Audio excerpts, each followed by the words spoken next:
A private jet carrying prominent anti-ICE lawyers crashed in Maine, killing all aboard.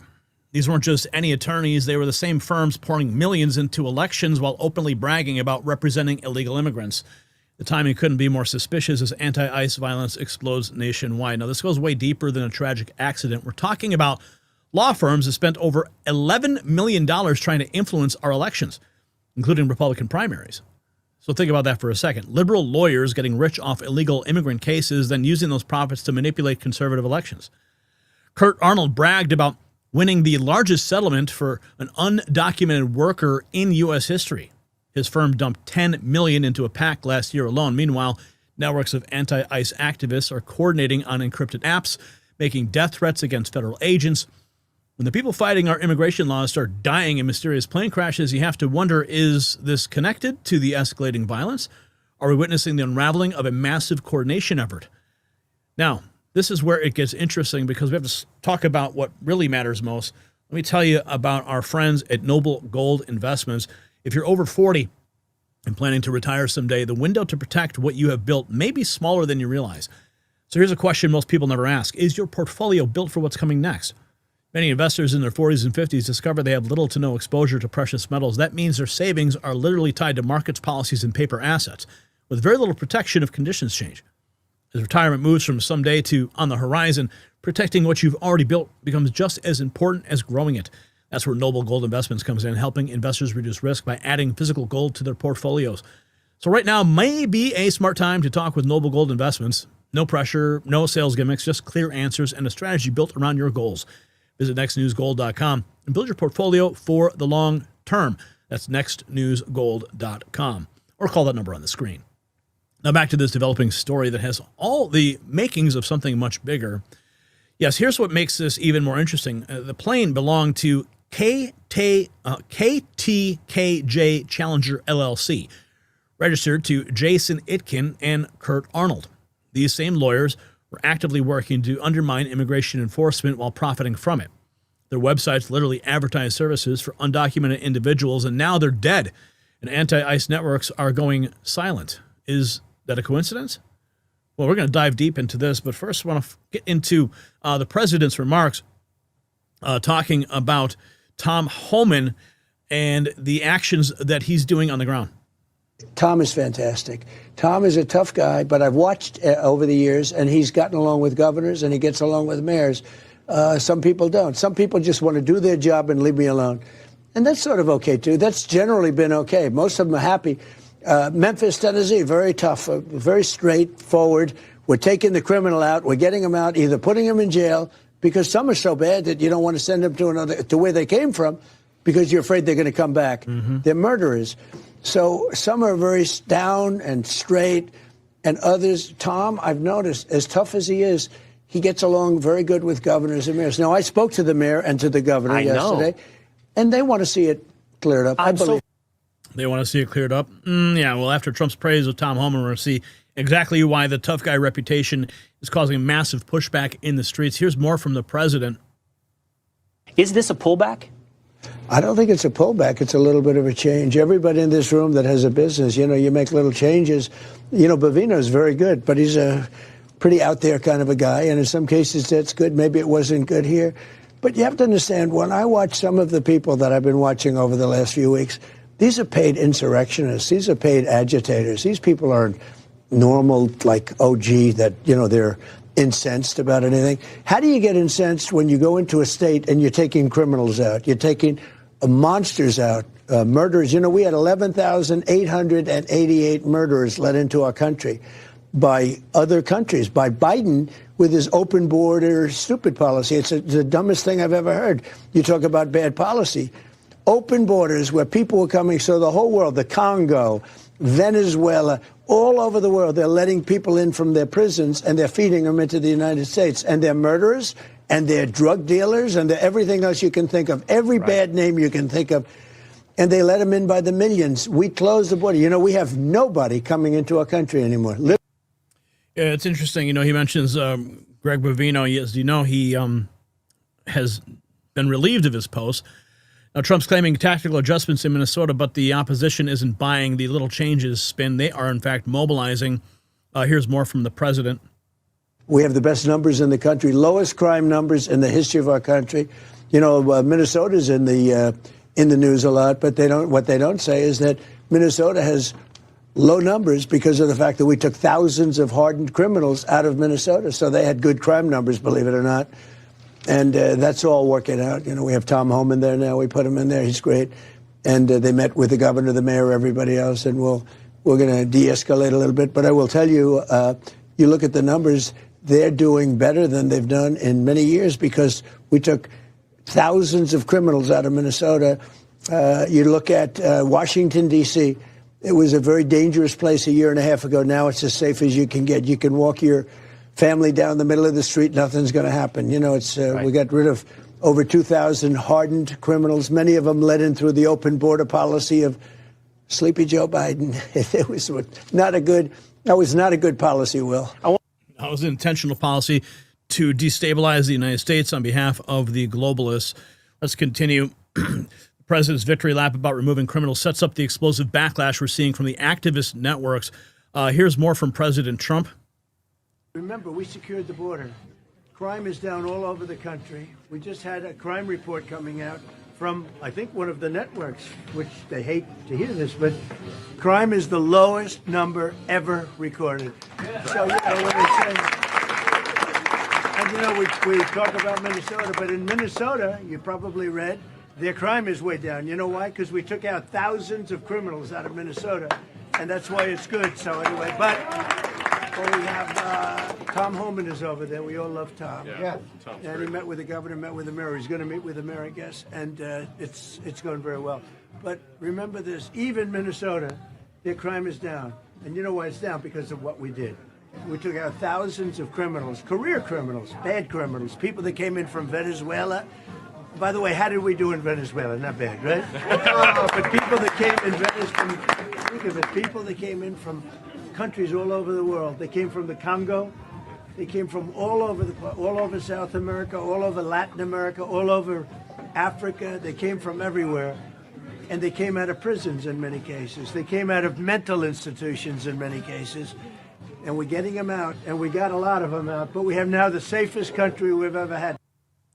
The safest country we've ever had. Trump's love for Tom Homan is about to be tested as we dive into the coordinated resistance machine. Here's President Trump more at that diner that he went to.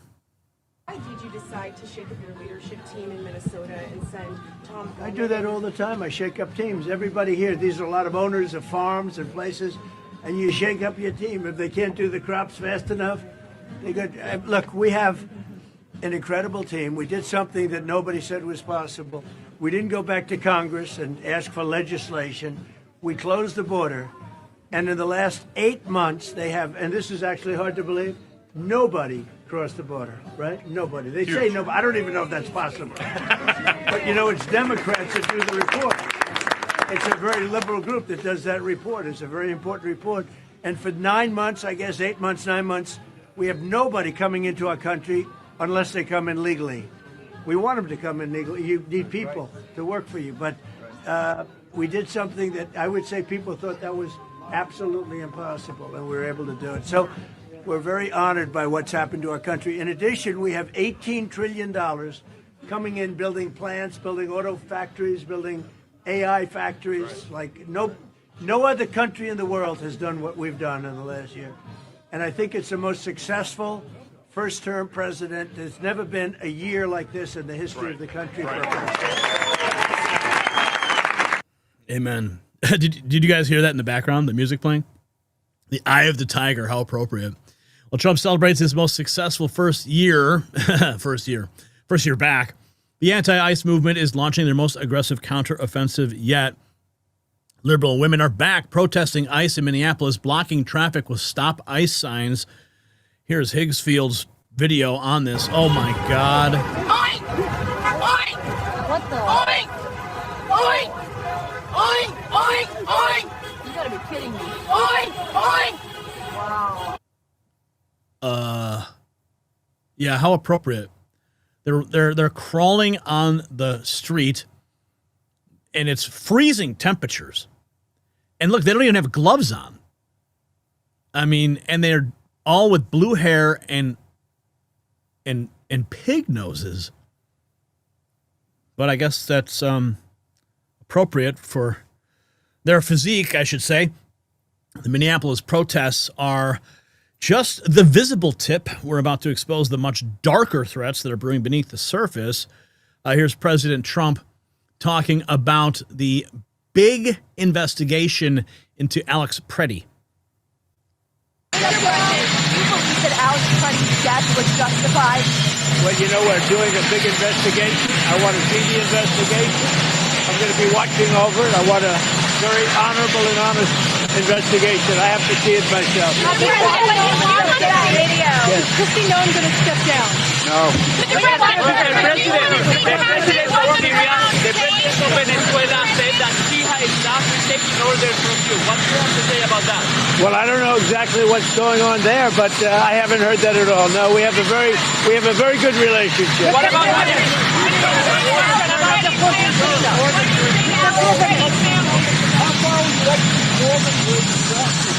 I'd like to see interest rates go down. Everything else is going down. We have the... So he's asked about Kristi Noem. He's asked about the investigation. And of course, the investigation is going to come back and show that it was self-defense. But from the street protests to the death investigations, the violence is escalating rapidly across multiple fronts. Here we have Officer Lou, the Lincoln Project co-founder Rick Wilson, openly called for Stephen Miller to be hanged. He's now whining that a Secret Service knock isn't enough. He wants real consequences for anyone who dares to speak out. Conservatives are done with the double standard, are they? Yeah, well, the Lincoln Project is no conservative group. They are rhino. And this guy is probably one of the worst of the worst. If you remember, he was the one, I believe, who called for Trump's assassination, too, on MSNBC. I want Stephen Miller to be the first one who is tried and convicted and fucking dangles. Okay? I want him to be brought before a court of law because he is the sole executive that runs all this DHS ICE stuff. The ICE Stapo. Yeah. Good luck with that, dude. You know, you can only use your hatred against Trump for so long. And this guy's really made a career out of it. Death threats against Stephen Miller show how the anti-ICE rhetoric is turning into direct calls for violence. Wall Street apes. Wow, American attended an event, and it turned out to be a training event for ICE protesters. It was held at the LGBT Center in Hampton, Virginia. They're training people to resist ICE, and this is where all the whistles come from. Even worse, the real reason the Virginia training events reveals the sophisticated infrastructure behind what looks like spontaneous protests. And we have this, an anti-ICE maniac leaving threatening messages in an ICE agent's voicemail. Bubble Bath Girl writes, ICE needs to protect their identities by wearing masks because lefties are insanely immoral. Listen to this. You're a fucking fascist pig. You should fucking kill yourself. I hope your wife dies. I hope your mom and dad die. I hope everything wrong that could go in your life happens. You should kill yourself. You're fucking disgusting. I hate you. Everyone hates you. You're a fucking murderer, and all of your friends are fucking murderers. Wow. Your reaction to that? Yeah, my reaction, well, I'll tell you, that was played on Fox News, just so you have context. People leaving horrific voicemails, and I don't even know how to say it, but the threats prove the isolated incidents are they're a systematic campaign of intimidation that is targeting federal agents. Here's more from Fox News, a developing element. Criminal acts, anti-ICE agitators arrested outside a Minnesota hotel on Monday after authorities said the demonstration was no longer considered peaceful, prompting officers to declare an unlawful assembly. It took them long enough.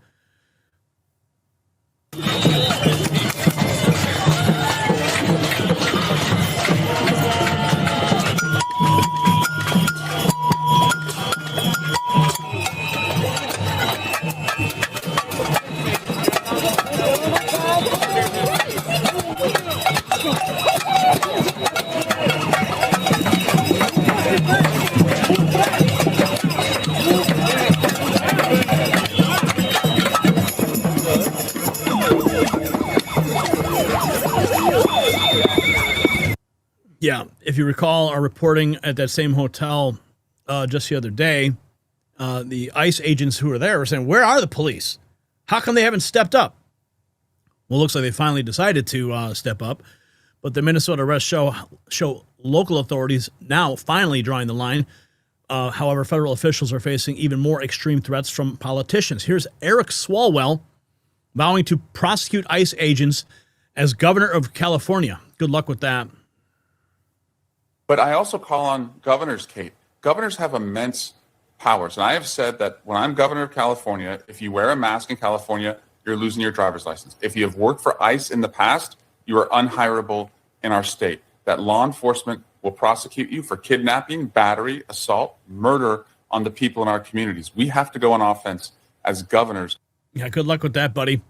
Just a couple of years ago, you were demanding everybody wear masks.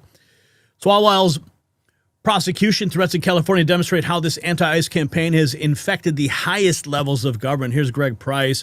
Check this out. Arlington, Virginia County Board Chairman Matt D. Frenetti tells residents to call 911 if they see ICE in their community. Democrat politicians now encouraging people to use emergency services to track ICE. Unbelievable. To do everything possible within it to protect our neighbors and reduce harm. That means working together to call 911 when we see ICE in our community. Calling 911 is important because it helps us know when ICE is in Arlington so that we can better pursue Arlington County's law enforcement mission, preventing violence in our community. And it also helps us know they have no legal requirement. What a joke, dude. You're going to call 911 when you see ICE carrying out the law to prevent violence? The only violence is coming from radical leftists who are assaulting and blocking and obstructing their efforts to enforce the law, buddy. Virginia's 911 strategy shows how Democrat officials are weaponizing emergency services against federal law enforcement. And now we have this from Tom Homan, putting the fear of God into Minnesota leftists. He's launching a database of his own on the insurrectionist clowns, stalking and attacking ICE, full names, faces, and the works. They're going to contact their employers. Oh, this is nice. This job and these people who want to say follow ICE, and film ICE, you know what? You can protest. They have that right. But when you cross that line, and we've proven it, if you interfere or impede or assault an ICE officer, you will be prosecuted. And one thing I'm pushing for right now, Laura, we're going to create a database. Those people that are arrested for interference, impediment, assault, we're going to make them famous. We're going to put their face on TV. We're going to let their employers in their neighborhoods, in their schools, know who these people are. Because as you said, a lot of these people, they say they're taking time off work to protest. I bet you a lot of them are calling in sick. I bet you a lot of their employers don't know what they're doing. But we're going to make sure everybody knows who they are. We're going to broadcast. They want to broadcast the ICE officer that was nearly killed all over the internet. We're going to broadcast every one of these people we arrest. Let's go. Let's go. Make them famous. Homan's database threat is the administration's first major counterpunch against the growing insurgency. Here's Brandon Straka, Walk Away movement. He's got a clip here with Scott Jennings talking about what the president's been up to. I'm looking at what the president has done today. Number one, he spoke to Walz. Number two, he spoke to the mayor of Minneapolis. He spoke to Fry. He's clearly trying to get them to acquiesce to his very, very... And Paul raised, why are there so many Border Patrol and ICE agents in Minneapolis? It's a simple answer, because they will not cooperate with federal officials. In Minneapolis, Jacob Fry, the mayor, has made it clear they will not cooperate and they will not let ICE or Border Patrol into the jails like they do in so many places. So is the immigration crisis in Minneapolis? No. In fact, most of the immigration that's going, or the deportations going on in this country, are actually happening in red states. But there are illegal aliens in Minneapolis. They are being protected by the Democrats who run Minneapolis. And if Jacob Fry and Tim Walkley cooperate, as the president and as they have been begging for weeks, then you wouldn't have this massive presence in Minneapolis. You don't have chaos anywhere else in the country, nowhere else except Minneapolis. And what does Minneapolis have that nobody else has? Walz and Fry, and a failure to cooperate, and them out radicalizing their constituents, comparing this to the diary of Anne Frank, calling it the Battle of Gettysburg. Come on. That is not responsible rhetoric. So for whatever you want to say about Stephen Miller or anybody else at the White House, the local politicians have responsibility to be more measured in their own rhetoric and to simply cooperate with the federal government. Well, I mean, speaking. Yeah, just cooperate. They're not Nazis. It's not Gestapo, but that's the language of the left. Well, Trump talks diplomacy with local officials. The evidence shows the conflict is far from over. Melissa Tate posting ICE is under siege by a well-funded, coordinated, violent leftist insurgency. Under no circumstances should ICE and the Trump administration de-escalate. This is a Marxist color revolution being waged in Minnesota, and it must be treated that way. Insurrection Act now. Let's see what she has to say. Oh, bet. Turn off the car.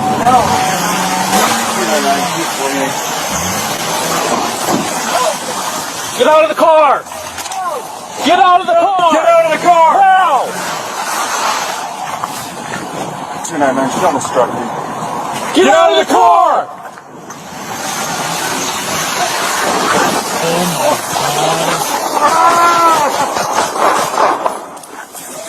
Shots fired! Oh my God. Show your hands! 299, Metro, she struck me. Shots fired. And we're supposed to feel bad for people like this.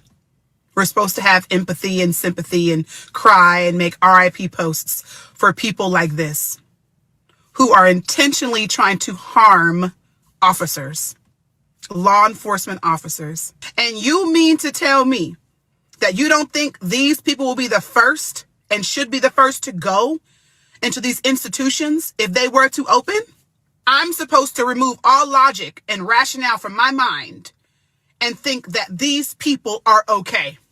You intentionally try to kill this officer, harm this officer severely. You are willing to lose your life, proudly it seems, willing to lose your life for illegal immigrants and for the Democratic Party who has convinced you that you are doing the righteous thing. But you have governors like Tim Walz who are hiding behind their gates and their big mansions, rooting you on. That's what you, that's the smart thing. That's your mindset, huh?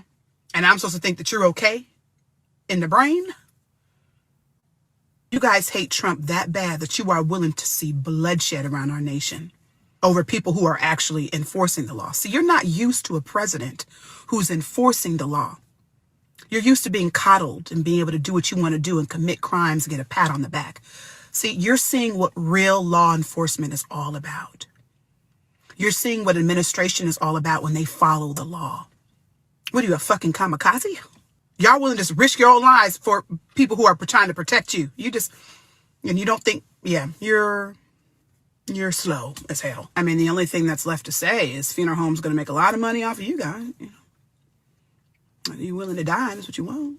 So I guess keep doing what you're doing, I guess. Yeah. That's the left for you. The call for the Insurrection Act shows how serious some view this coordinated resistance campaign. Minneapolis protesters memorializing Alex Preddy. Alex taught us to be brave, chanted at the Amy Klobuchar office. Unreal. Alex taught us to be brave. Alex taught us to be brave. Alex taught us to be brave. Alex taught us to be brave. We're not cold, we're not afraid. Alex taught us to be brave. Alex taught us to be brave. We're not cold, we're not afraid. We're not cold, we're not afraid. Alex taught us to be brave. Alex taught us to be brave. Liberation. Yeah, that's about as much as I can take there. Another one here, a vigil singing Abolish ICE to a religious hymn. Protesters now adapting when the Saints go marching in for anti-federal chants at a memorial.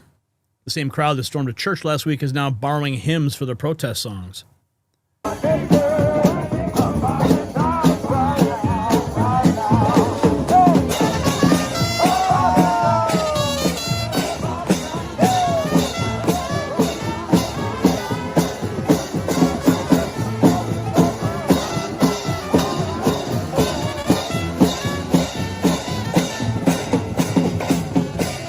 Okay, yeah. From memorializing Alex Preddy to the next revelation, the martyrdom is fueling Even more extreme actions. New York Post reports Chicago teacher placed on leave after a Facebook post supporting ICE sparks outrage from activists. Wow. So you're in Chicago, if you make a post on Facebook, you're placed on leave if you support ICE. Yeah, that's where we're at now. The Chicago teacher persecution shows how the intimidation campaign extends beyond Minnesota's borders. And now we have Melinda, a healthcare worker at VCU Health, posts a series of videos encouraging people to inject ICE agents. Oh my. I don't even know what that is, but it's apparently you can see it on the screen. Oh, you read it. Read it yourself. She also encourages women to go on dates with agents. Oh my. I am not even going to play this because it is so toxic. Yeah, sorry. But she is the healthcare worker whose plot just goes to show how far some are willing to go. And we have this, the mayor of West Chicago, Daniel Beauvais, slamming a teacher who made the post supporting ICE, says he spoke with the teacher to educate them on why it's wrong to support ICE and called the district to pressure them to take action. This is the guy. Many of you know that this week there was an incident where an employee at one of our schools in District 33 made a social media post cheering on the activities of ICE. And it was extremely hurtful and offensive to many people in our community. And let me just, first of all, explain why that is so hurtful and offensive. Yeah, I want to know why. People have asked. I want to know why. Don't teachers have First Amendment rights? Yeah, don't Can't they? I thought they did. Political opinions? And yes, of course they can. Mm-hmm. Teachers can have political opinions. They can express their political opinions in appropriate ways. What makes this different is this. Okay. This school district, the school where this happened, we have multiple students who have lost their mom or dad in the last few months in these ICE raids. Okay. We have Were they illegals? Students who go home fearful every night, wondering if their mom or dad is going to be there. We have kids having panic attacks. Well, that's horrible. I mean, of course, we don't want that to happen to these kids. But sadly, but justly, decisions have consequences. So if the parents are here and they're here illegally, then, you know, they are at risk. And they made that decision when they came here. Let's be very clear about that. So that terror and that fear stems from the parents' own decisions. Not because the law exists, but because the parents decided to break the law.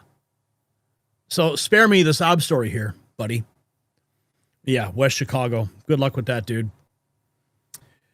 The West Chicago mayor teachers hunt demonstrates the systematic nature of the ideological purge. And then we have this from Benny Johnson, CNN host of a leftist who says ICE is going to start putting people in ovens. He writes, let's make this clear. Yes, we must arrest the terrorists attacking ICE. We must investigate the funders. Yes, government officials must be held accountable. What's this? This guy, really? With a pink hat, of course. I understand that, but they take people to Fort Snelling here, which literally was built as a concentration camp, and Alligator Alcatraz, which I think we can all agree is a concentration camp. Not saying they're Dachau. I'm not saying they're putting people in ovens yet, but these are concentration camps. Okay. I don't need to argue with you about that. Even Jake Tapper's like, hold on a minute. Even your rhetoric's a little bit much. But this shows how the mainstream media is amplifying the most inflammatory ICE messaging. Tom Homan, Bulldog. This is why Tim Walz and Jacob Frey are caving, because he takes no BS. Here he is on MSNBC's Morning Joe program. I see on the show this morning you have Governor Healy talking about ICE doing enforcement operations at a church. False. Didn't happen. They were parked there. They did not do an operation there. She said they were parked in a public space legally. But to say that and to push that out there puts fear in the immigrant community. So let me tell you what's happening. To do that puts fear in the community. Right. To park the ICE agent's vehicle they're on a near public a church. street. They they're are on a public street. She said they're on a public that, street sir. waiting to respond to a criminal alien release pulled aside the road. Let me tell you, in the last couple of days, what's happened in Boston. They've arrested Victor Gomez Perez, the 33-year-old criminal alien from Guatemala, with charges of aggravated rape, assault and battery with dangerous weapon, indecent assault and battery on a victim 14 years or younger.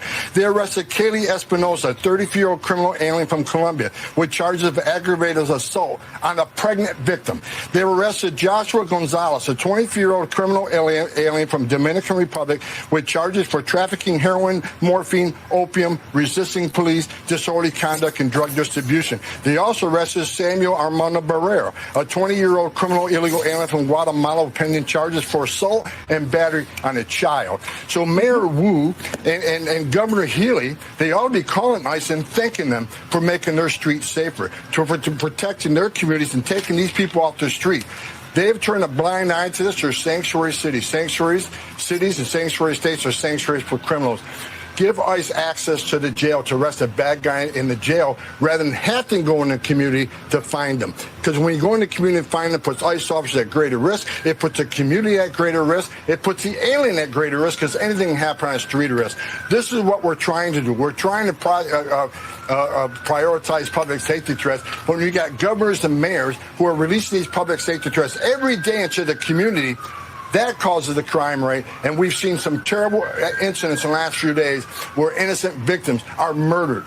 This past year, I've seen innocent Americans raped and murdered by people who are not supposed to be here. So rather than going back and forth and say, well, ICE has got a car parked near a church, that is ridiculous. You're out there looking for people like this, exactly what they're doing. Well, I would argue that... Yeah, keep arguing there.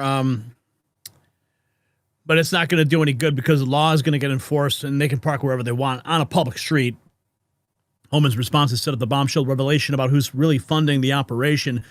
Kash Patel says he's identified who is funding it, but cannot yet publicize it because they are investigating. I saw some announcements just this morning. No, we are going to defend absolutely your right to peacefully protest under the First Amendment. And we're also always going to uphold your right to bear arms in the Second Amendment. That's never changed. We're going to equally protect all of those. The only thing we're not going to do is allow any of those amendments to be violated when you pursue a course of action of violence against law enforcement. It's that simple. That position has never changed. So on January 14th, we referenced a mob literally rioted and destroyed federal police vehicles. Of course, we jumped into action. We caught and arrested 4 individuals responsible for breaking those vehicles apart and dismantling them completely. But I have an update for you. In that vehicle was not just firearms, which thankfully we recovered, but was information about law enforcement, federal agents, and their personal information. Individuals used that personal information on the ground to issue threats of life against not only FBI agents, but their wives and their children. So just last night, the FBI arrested one of the individuals responsible for making those threats to federal law enforcement. And we're going to have more arrests on that same matter today and tomorrow. We're not done. And that's the distinction. You want to go out there and peacefully protest, have at it. You want to go out there and use your Second Amendment right to bear arms, okay, no problem.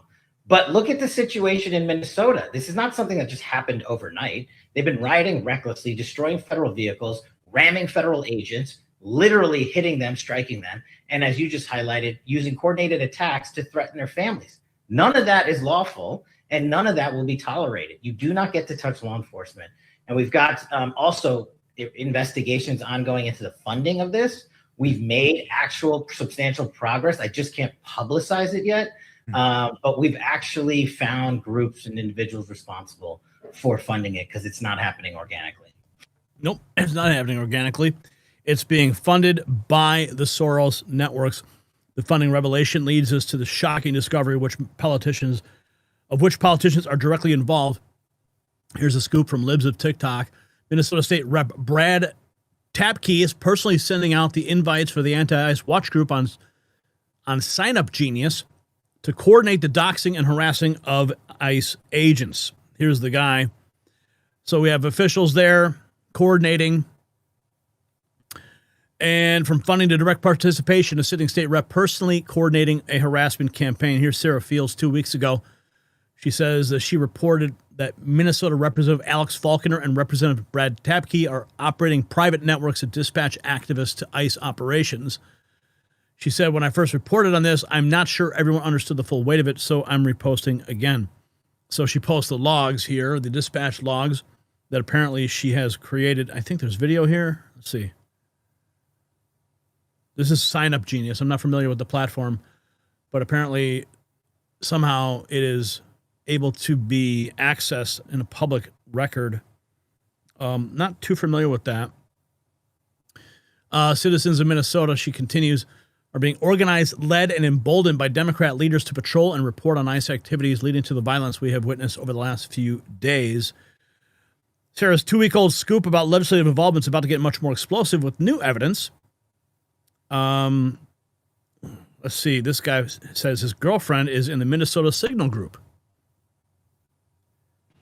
Viral posts claim Minnesota state officials and political actors were admins or participants in private Signal group chats coordinating protest response tied to ICE enforcement and unrest.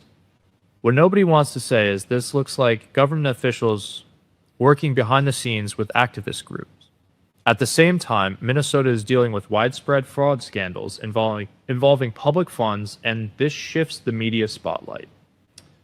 So it feels less like transparency and more like narrative management. And there's a big fight going on right before our eyes between the state and local governments versus the federal government. And the admins of the chat, Lieutenant Governor Peggy Flanagan, so it's right to the top. One of Tim Walz's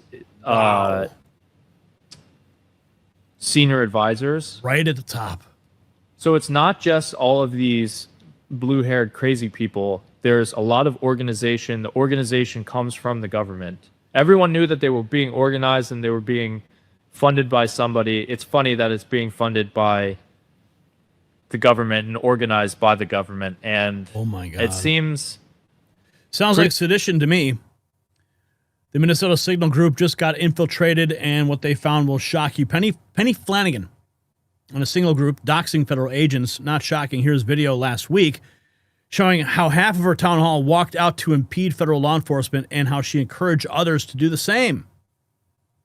We were just in the community of Alexandria, where the event that we had that was similar to this one was interrupted by a bunch of phones going off and people having to leave because they are trained legal observers. Being trained legal observers, I don't know if anybody's gone through that training here. If you have, I appreciate it and would encourage you to do so. Our neighbors are being disappeared. P.S. Without due process, it is just called kidnapping. Then show up and use your voice. Put your body on the line and put your body on the line. And put your body on the line. And that's what people are doing. And then, well, they're obstructing ICE. They get snared in the process. And we've already seen 2 people dead. So the blood is definitely on Peggy Flanagan's hands. Her Signal participation proves this goes all the way to the lieutenant governor's office. Signalgate is what Cam Higby's calling it. A minute of scrolling through Southside Minneapolis Rapid Response ICE Chaser Signal Group. You can see them actively checking plates, call intersection, and chase agents. This is organized obstruction. Cam Higby's infiltration exposes the sophisticated tracking and coordination system that they've built. Here's Walt Wisdom. Higby exposing the Signal Group. They have different roles they play. Database of plates and cars that track ICE. They're very, very organized. Check this out. Cam Higby just exposed the Signal group chat that all these protesters in Minneapolis have been using to communicate with each other. I know many of us have always thought it's so strange how these people can just flock to all these different locations in the city so fast. The left tries to say it's like organic. Oh, they're just showing up for their community. This is literally just names of people in this chat. Hundreds of names of people communicating with each other. Like, it just keeps going. Like, right here, we're only at K right now. This is how many names are in this list. They have these little symbols next to their name in this chat to show what they do in this movement. So you have license plate checkers, dispatch, mobile patrol. Here they have an actual place where you can put in people's license plates that you suspect could be ICE. If you see a vehicle that just happens to look like an ICE vehicle, you can put it in, and a bunch of other protesters will see it eventually and just harass the shit out of them. One of the last things he showed was this message saying home base is expecting me. He was not able to figure out what home base is, and I don't think anyone else has either. But this really just shows how organized these people are. I've said it before and I'll say it again. These people clearly either have no jobs and just live off the government, or they're getting funding from somewhere to be able to do all of this. Trump really needs to look into where that funding is coming from. And as we just showed you, Kash Patel is on the case.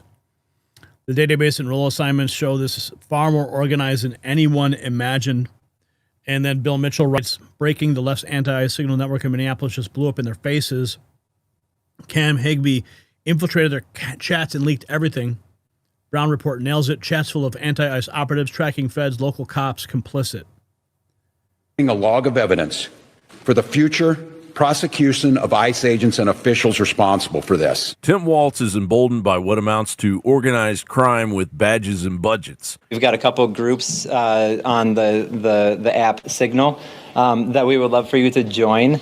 Whether or not you want to be part of the Resistance Network, I fully understand that you may not be comfortable with that, but if you see any suspicious vehicles, any traffic, if you know of anybody that is being targeted, that's being detained, we have resources immediately available. Independent journalists and undercover ops have cracked open encrypted Signal chats used by radical left networks to dox, stalk, harass, and straight up impede federal ICE agents during the ongoing immigration enforcement chaos in Minneapolis and St. Paul. Cam Higbee's infiltration of these groups blew the lid off. This is John 612. That we are at Grand and Lake. We're heading toward Irving. We can try and join you. Signal chats are buzzing with anti-ICE operatives, and local police are complicit, cooperative even, with real-time access to national databases for tracing license plates courtesy of law enforcement insiders, as well as shift changes leaked from within departments. And quit referring to these people as law enforcement. They are not law enforcement.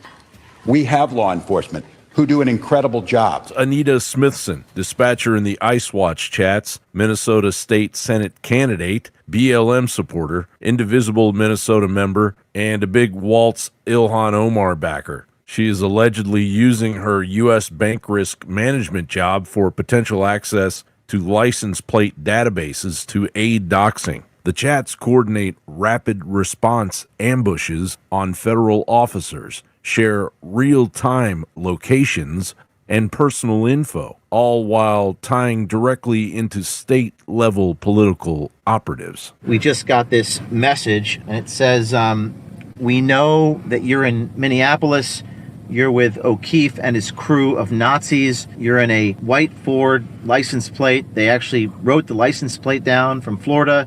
You have 1 hour to leave or you're dead. Peggy Flanagan, Minnesota Lieutenant Governor, allegedly exposed as Flan or Flan Southside in the chats. Show up and use your voice. Put your body on the line. Put your body on the line. Amanda Kohler, Tim Walz campaign strategist and protest organizer, identified as a top administrator in the MN ICE Watch Signal group, training rioters in tactics like salute, a strategy straight out of the ICE Watch playbook for obstructing agents. I want to move my car!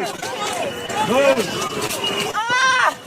I am disabled! I have a brain injury! Kohler's LinkedIn brags about her ties to Monarcha, an ICE Watch offshoot listed as a resource on the Minnesota government website under the Office of Ombudsperson for Families, no less. John Otte, media press figure allegedly participating in the Signal groups, highlights coordination between activists and journalists to shape narratives around the protests and incidents. We're not ICE. Why are you guys following us? We're following them because they were following us. Well, you look suspicious as Speculative ties at this point keep swirling around Governor Tim Walz himself as the alias Boogie. Broader allegations point to dozens more State House Senate representatives, gang members, and even media embeds in these networks. This isn't some fringe chat. It's allegedly a coordinated effort blending government insiders,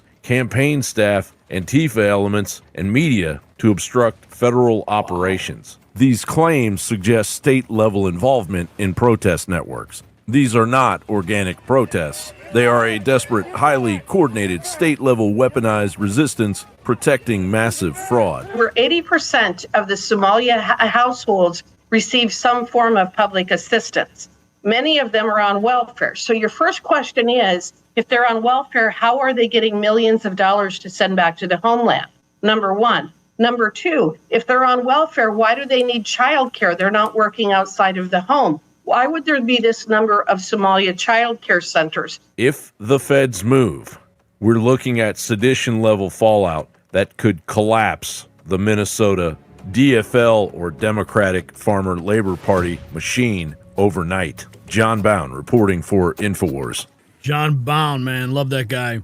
The Signal Network exposed, and Cash says that we've heard about the Signal chats. We'll look into it. Bondi says we sent a strong letter to Walz with 4 conditions. Were they met? Did they end sanctuary laws, turn over the criminals, ringleaders? Nope. No consequences. It's just evolving. Keith Ellison is mocking you. Did we have the FBI? You see the FBI out there? Steve Bannon speaking. Cash did an interview yesterday. I love Cash. It's like a brother to me. It was like, yeah, we've heard about those Signal chats. We're going to look into that. You heard Pam Bondi. We're sending a strong letter to Waltz. Laid out 4 conditions. Were any of those 4 conditions met? Any of them? Miss Attorney General, did they? I heard it. You went on Fox. We sent a strong letter.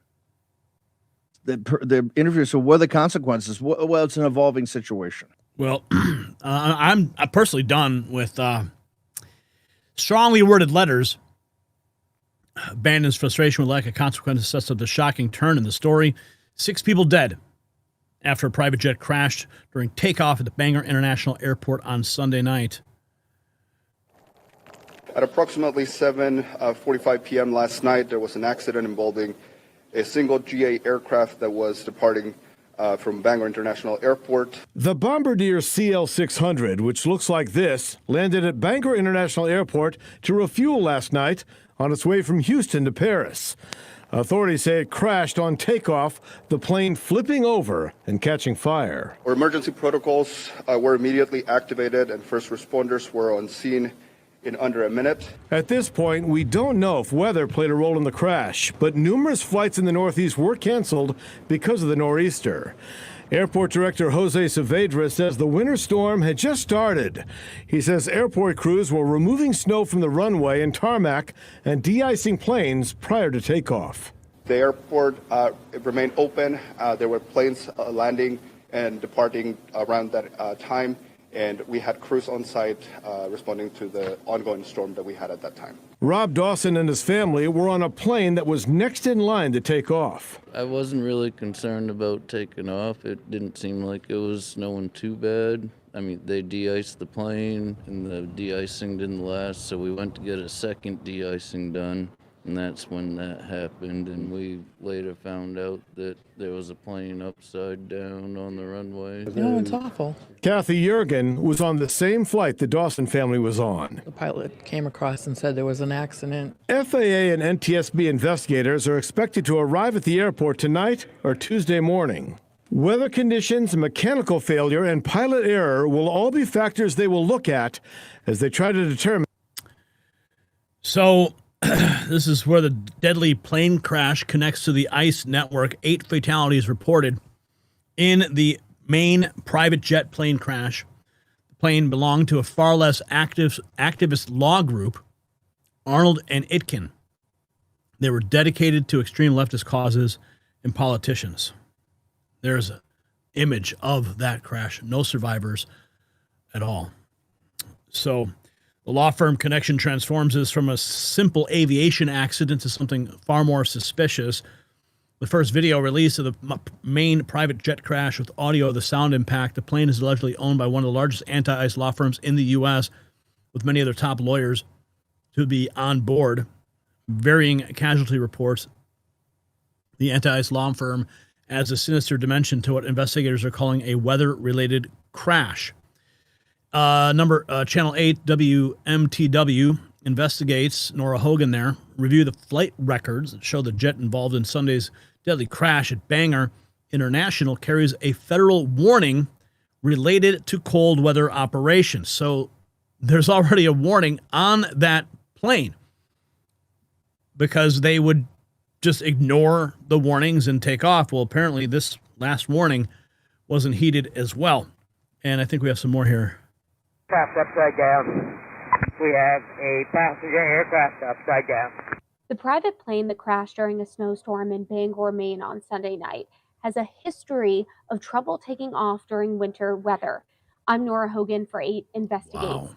I scoured through old FAA and NTSB reports to learn more about this plane. It's a small private jet that's typically used by corporations for business purposes. It's called the Bombardier Challenger 600, and this one was being used by a law firm based in Houston. I found this report from the FAA from 2008. It's a directive because there were a series of incidents with this plane in Canada. They basically wanted the airplane manufacturer rather, to update its safety manual to provide specific guidance for pilots, telling them to pay extra close attention to any ice, slush, snow buildup on the wings. So basically, this is an issue for any plane. Pilots aren't supposed to take off if there's snow on the wings, but an aviation expert tells me what this directive means is that this particular plane has a specific sensitivity. The report mentions concern about losing control during takeoff. So basically, if there's any amount of snow or ice on the wings, even just the smallest trace, it could cause the pilot to lose control. Of course, we don't know if that's what happened with this particular crash. This investigation by officials will take a while, but it's some interesting history about this plane.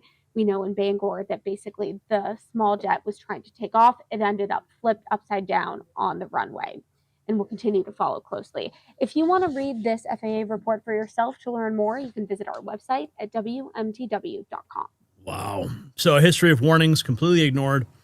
Flight records showing the cold weather warnings raised questions about why they took off in those conditions. Well-known Texas attorney's wife, among the victims of the deadly private crash in Maine.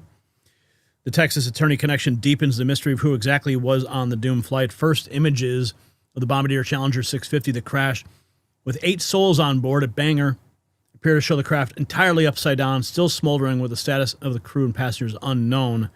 Let's see if there's any video. There's no video, but you can see it clearly upside down.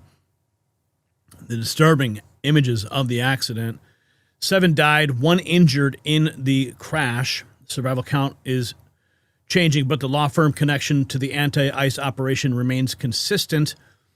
The FAA here, BNO News, 7 passengers were killed. 1 crew member's survival means there's a potential witness to what happened in that cockpit. 1 crew member survived.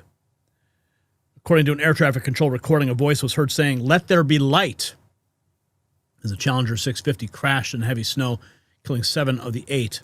It was unclear whether the eerie line was spoken by one of the pilots or an air traffic controller. Let there be light. Yep. Let's see. 10 Kilo Juliet, Bangor Tower, runway 33 RVR, more than 6,000, wind is 060 at Niner, runway 33, runway heading, clear for takeoff. Runway heading, clear for takeoff, runway 33, 10 Kilo Juliet. Let there be light. All traffic is stopped on the field. All traffic is stopped on the field. Moxie, continue taxiing to the ramp. Continuing to the ramp, Moxie 52. Aircraft upside down. We have a passenger aircraft upside down. All crash. 6-4, proceed on the airport. The airport's yours. The airport is closed. All crash vehicles move as needed on the airfield. Bangor ground. Airport command. Bangor ground. Any idea how many souls on board? We don't have an exact number. They know 3 crew and possibly 5 passengers. The FBO is going to get back to me with the total number. Oh my God. Let there be light. Let's go back to that. Upside down.